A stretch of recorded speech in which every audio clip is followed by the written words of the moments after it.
ফজরের নামাজ পড়তে গিয়ে দেখি জামাত শুরু হয়ে গিয়েছে, আমিও গিয়ে দাঁড়িয়ে পড়লাম।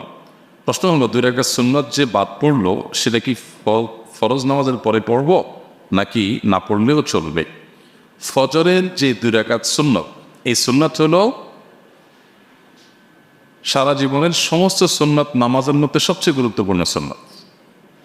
সুন্নত নামাজের যে জগৎ, এই জগতের সবচেয়ে গুরুত্বপূর্ণ সুন্নত হলো ফজরের নামাজের আগের, ফরজের আগের যে 2 রাকাত সুন্নত আছে।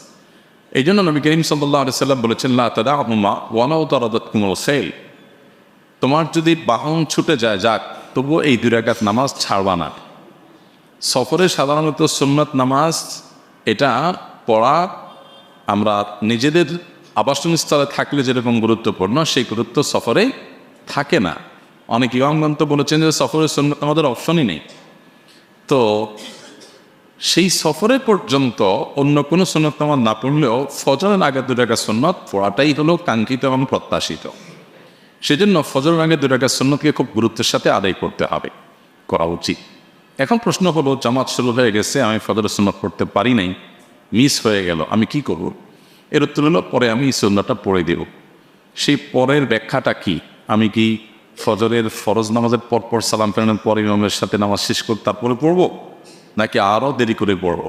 আবার প্রশ্ন লিখেছেন, না পড়লে চলবে কিনা? না পড়লে চলবে বলতে ফরজ আদায় হয়ে যাবে, কিন্তু নিশ্চয়ই আপনি গুনাহগার হলেন, ক্ষতিগ্রস্ত হলেন, কারণ আপনি একটু গুরুত্বপূর্ণ সুন্নাহ ত্যাগ করেছেন।